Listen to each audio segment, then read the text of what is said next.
Halo, apa kabar pemirsa Evarina di rumah? Saya Teresi Ginting, senang sekali masih bisa menemani Anda dalam program Share Bersama Rumah Sakit Evarina, di mana selama 30 menit ke depan kita akan membahas nih tentang dunia kesehatan.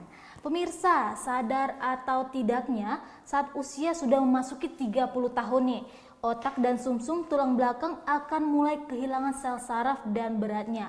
Sel-sel saraf semakin banyak yang rusak dan menumpuk pada sel sehat lainnya, sehingga saraf akan mengantarkan pesan ke berbagai organ lebih lambat daripada sebelumnya nih pemirsa.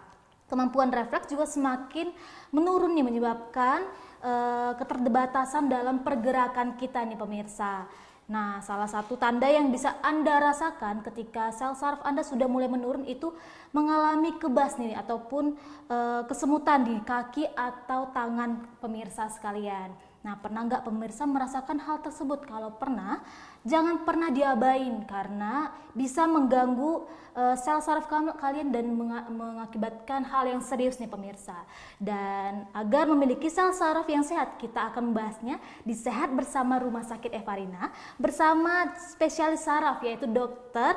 Andi Brahmana, spesialis neurologi.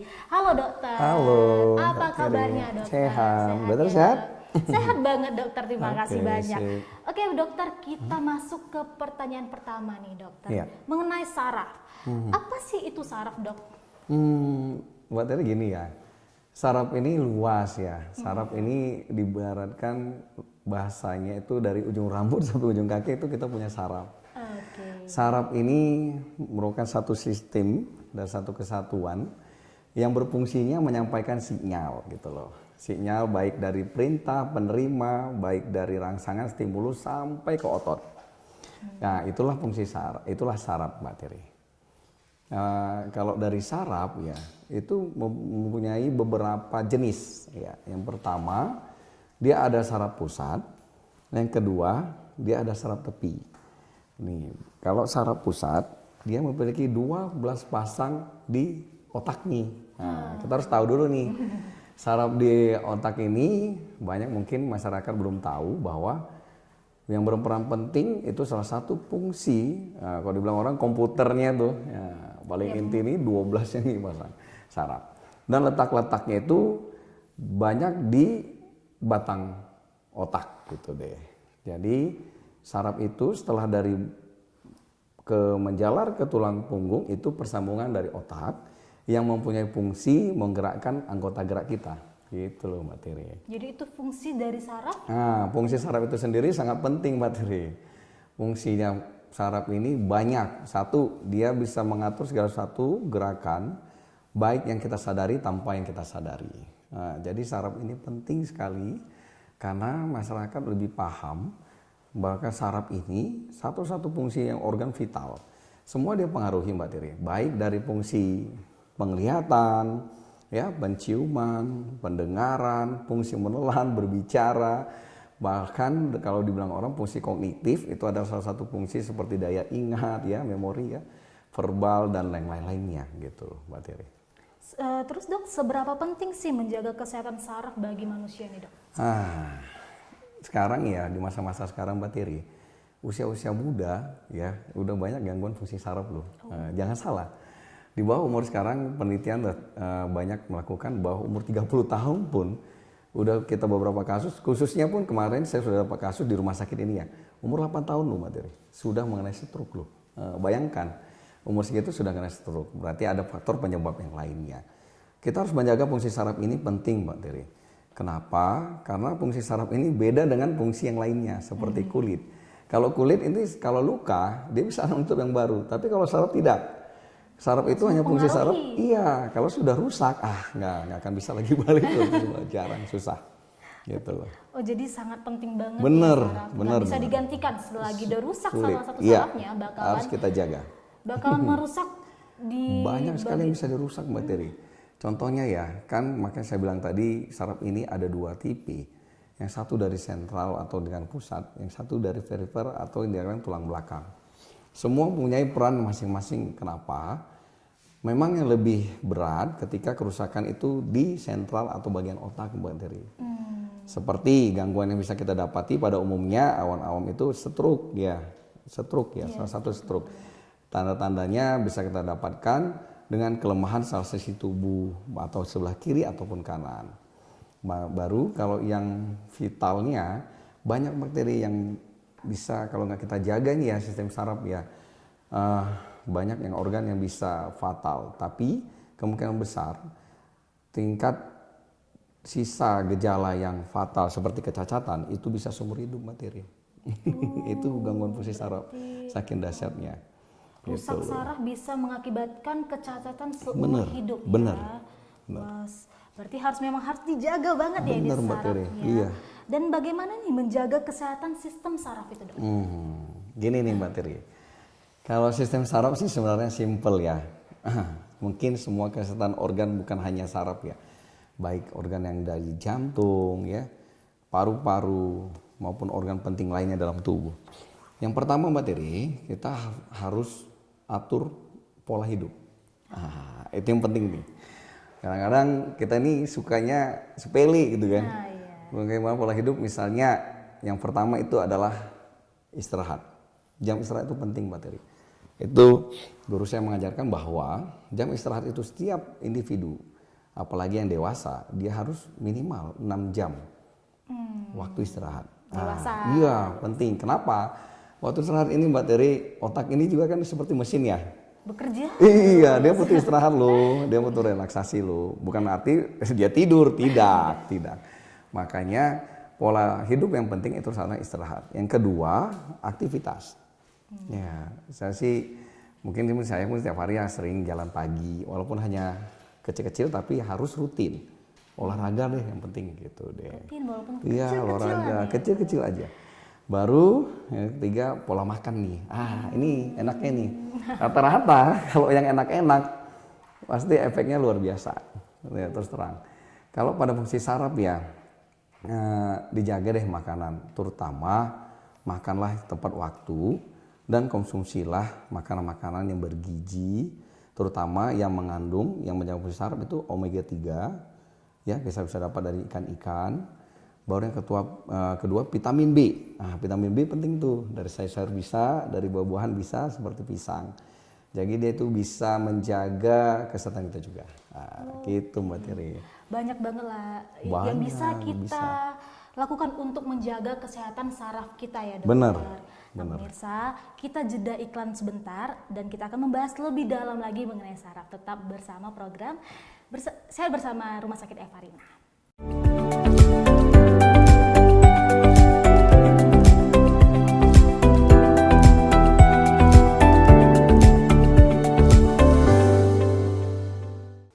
Pemirsa, kembali lagi nih dalam program acara Sehat Bersama Rumah Sakit Evarina. Lanjut lagi nih. Lanjut lagi, Pak. Oke. Pertanyaan selanjutnya, apa gejala awal penyakit saraf itu, Dok? Gini Mbak Teri, kalau penyakit saraf beda penyakit, beda gejala nih. Bener kan? Tapi yang kita cari yang pada umumnya aja ya. Kalau penyakit saraf yang paling khas ya, kalau dia arahnya, contoh penyakit stroke nih. Karena gini Mbak Teri, stroke ini beda dengan penyakit yang lainnya. Stroke ini tidak mempunyai gejala apa-apa. Stroke ini bisa menyebabkan kematian tingkat tinggi nomor 3 nih, se-Asia nih. Tapi kenapa orang-orang pada bingung, Dok, nggak ada apa-apa sih, kemarin aman-aman aja ngobrol-ngobrol, nyantai kok tiba-tiba gitu. Gejala yang penting ya, saya ingatkan sebelum terjadinya kejadian saraf ya. Ada rasa-rasa seperti gangguan sensasi. Sensasi itu banyak bakteri. Bisa kebas, ya, kebas-kebas. Bisa terasa panas, kepanasan, ya. Bisa kehilangan rasa. Itu salah satu tanda-tanda gangguan fungsi saraf. Baru ada kelemahan bakteri. Kelemahannya ini dalam arti apa? Nah, kalau misalnya nanti ada saudara ataupun famili, jangan ingat ketika dia mengalami kelemahan satu sisi, baik tangan dan kaki, maupun kanan atau kiri, itu harus hati-hati nih, wanti-wanti nih. Bisa jadi. Iya, bisa jadi itu penyakit stroke gitu loh. Gitu Mbak Teri. Diwanti-wanti ya. Iya, harus siap-siap gitu Harus loh. was-was diri lah Bener. kita ya tentang penyakit-penyakit yang ada di tubuh kita itu ya, Dok. Iya. Itulah pentingnya untuk konsultasi atau check up ke Bener. dokter ya, ke rumah sakit. Iya. Nah, lanjut lagi dokter, Iya. bagaimana mencegah agar tidak terjadinya penyakit itu dok? Itu tadi saya bilang Mbak Tiri.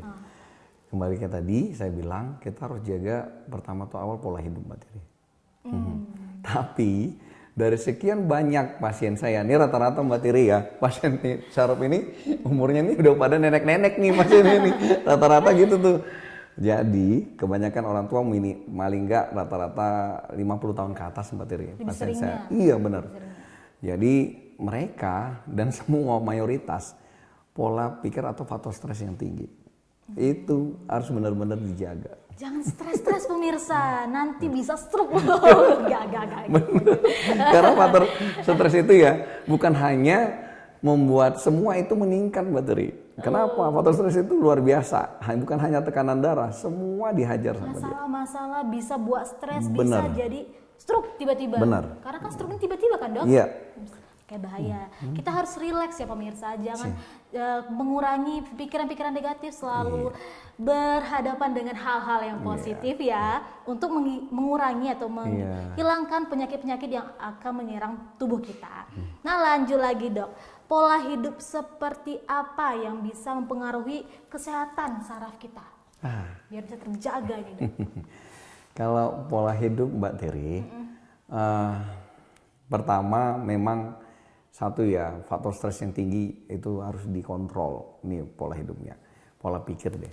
Baru aktivitas setiap hari Mbak Tiri, setiap pagi, sore, dia tidak bisa hari ini saya ada kegiatan olahraga, minggu depan saya olahraga dia nggak bisa gitu Mbak Tiri. Dia harus teratur, iya benar. Jadi bukan hanya fungsi saraf gitu loh, semua organ pengaruh ke situ, baik jantung, paru-paru, mata. Semua bisa meningkatkan fungsi saraf lebih baik gitu Mbak Tiri. Baru kedua pola makan, tadi yang saya bilang kan pola makan kan itu penting. Kenapa? Orang apalagi ya di Tanah Karo ini ya identik dengan makanan yang berlemak tinggi kolesterol tinggi. Tapi resikonya gitu loh kan tinggi gitu. Jadi saya harap masyarakat bisa menjaga hal-hal yang biasa aja gitu yang sering kita jumpai sehari-hari gitu Mbak Tiri. Coba makan makanan yang lebih sehat lagi. Bener, iya. Dok, bisa untuk keturunan gitu bisa mempengaruhi nggak, dok? Gini Mbak Tiri. Kalau gini keturunan genetik nih, ini cerita genetik nih. Kalau genetik Mbak Tiri, ada beberapa penyakit yang dari fungsi saraf bisa turun dia ke bawah. Iya, salah satu. Contohnya ya, kalau salah satu orang awam dengar ayan nih, banyak orang ayan kan ibaratnya kejang nih kalau kita bilang bangkitan atau epilepsi, itu bisa salah satu faktor dari genetik bisa ke bawah salah satunya. Baru ada penyakit-penyakit kelumpuhan seperti kelainan genetik ya, seperti movement disorder bisa ya, baru ada genetik seperti kelumpuhan keempat anggota gerak, itu kasus-kasus langka bisa menurut pengaruh genetik dari kromosom. Itu sih banyak di Eropa, tapi jarang-jarang lah di Indonesia gitu. Masih jarang ya di Indonesia. Jarang kalau di Indonesia. Itu ada pengaruh kalau genetik. Tapi penyakit saraf ada penyebabnya beberapa faktor risiko Mbak Tiri. Kenapa bisa genetik? Satu, Mbak Tiri mendengar tekanan darah tinggi. Itu rata-rata orang tuanya ada riwayat gitu tuh. Riwayat sakitnya. Darah tinggi. Oh ada riwayat enggak orang tua darah tinggi? Oh ada dok. Ada riwayat enggak dengan penyakit gula darah? Ada dok. Itu salah satu faktor risiko yang bisa menyebabkan gangguan fungsi saraf gitu. Jadi keturunan juga bisa mempengaruhi ya untuk benar. mendapatkan sakit-sakit penyakit saraf tersebut Iya, ya benar. Nah lanjut lagi nih, makanan apa yang harus dihindari oleh penderita saraf? Tapi dokter jangan jawab dulu, kita jeda iklan dulu. Jadi pemirsa tetap bersama saya di Sehat Bersama Rumah Sakit Evarina.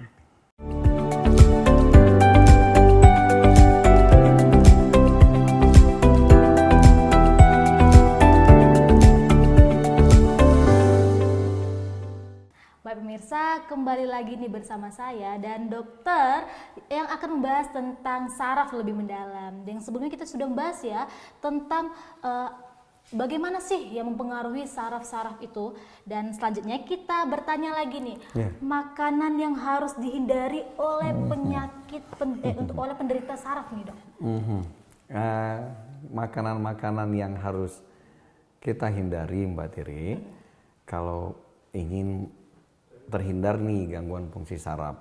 Yang satu, kalau pernah dengar ikan ya, kebanyakan orang kan anggap semua ikan ini penting ya, baik ya untuk tubuh. Tapi ada jenis ikan yang mengandung, semua jenis ikan yang mengandung merkuri ya.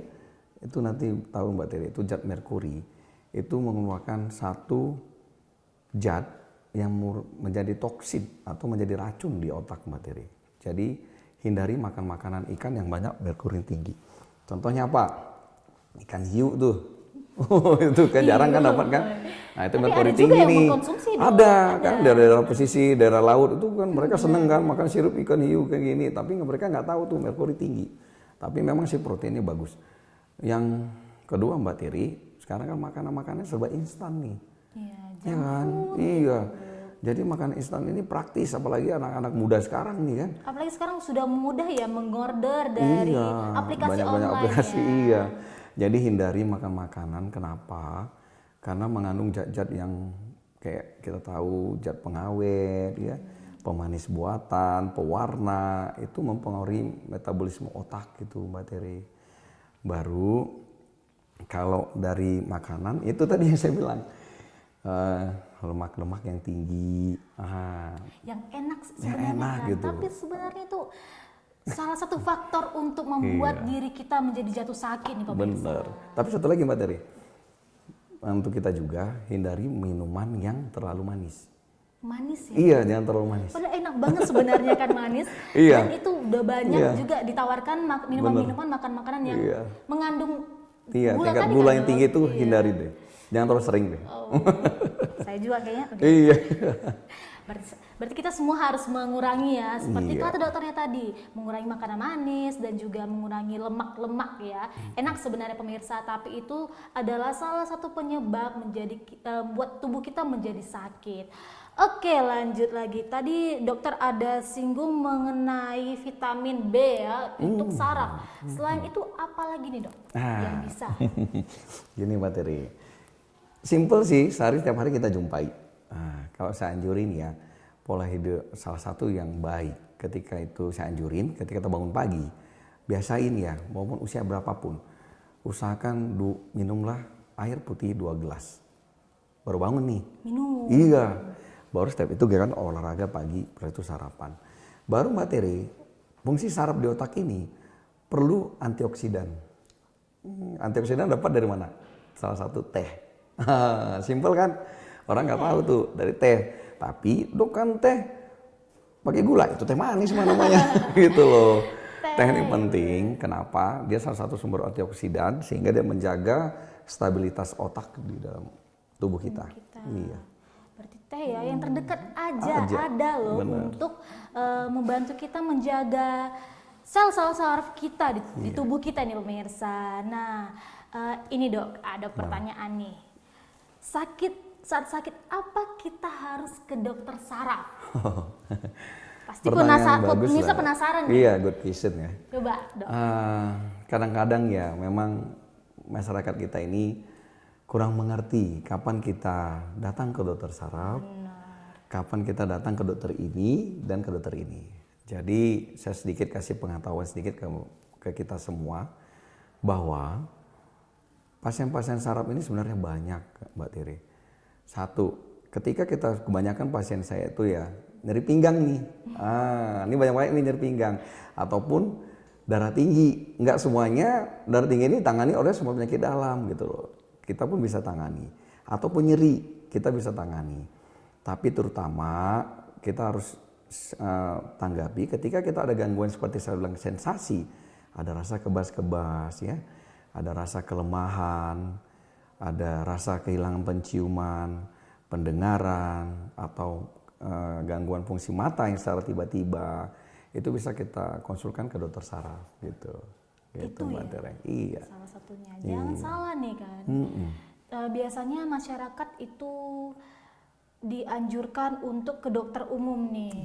Bisa jadi salah kan, karena Iya. setiap dokter ada penanganannya berbeda-beda kan. Masing-masing. dokter. Jadi kalau misalnya sudah mengenali gejala-gejala tersebut, langsung aja nih tanya ke yang bisa menangani, dan mereka akan mengarahkan pastinya ke dokter Iya. yang lebih terpercaya di Iya. bidangnya. Oke. Oke pemirsa, sekarang kita ke pertanyaan terakhir nih, Dok. Harapan dan saran dokter. Harapan saya senang Mbak Tiri merawat pasien-pasien saya. Apalagi saya senang merawat semua pasien saya dengan tulus dan ikhlas. Harapan saya kepada kita semua, kenapa? Jagalah kesehatan, terutama fungsi saraf. Karena fungsi saraf bila terganggu, proses penyembuhannya itu lama dan tidak memakan waktu yang singkat. Beda dengan penyakit lainnya, beda dengan penyakit bedah, beda dengan penyakit anak yang demam bisa sembuh dengan obat besok turun. Penyakit saraf beda. Jadi jagalah pola hidup ya, istirahat yang cukup ya, makan makanan yang banyak mengandung vitamin B, baik dari sayur-sayuran, buah-buahan dan ikan tadi saya sampaikan yang vitamin omega 3 sehingga bisa menjaga fungsi saraf kita. Jadi dengan begitu, semua fungsi saraf baik individu dari usia muda dan untuk pencegah yang waktu usia sudah tua tetap sehat. Oke Mbak Tiri? Itu poin utamanya pemirsa. Baik dokter, terima kasih banyak Oke, dokter Mbak atas Teri. informasi yang sangat Sama-sama. edukatif sekali ya untuk pemirsa Iya, ini iya. dokter. Nah jadi pemirsa, seperti yang sudah dipaparkan oleh dokter, kita harus menjaga saraf kita, harus menjaganya dengan rutin berolahraga dan juga makanannya juga harus terjaga. Oke. Nah pemirsa, tak terasa sudah 30 menit nih saya menemani Anda untuk membahas tentang saraf nih pemirsa. Jangan lupa saksikan program Sehat Bersama Evarna TV dengan tema-tema menarik lainnya hanya di Evarna TV. Oke, terima kasih dokter. Terima kasih Mbak Tiri. Sama-sama.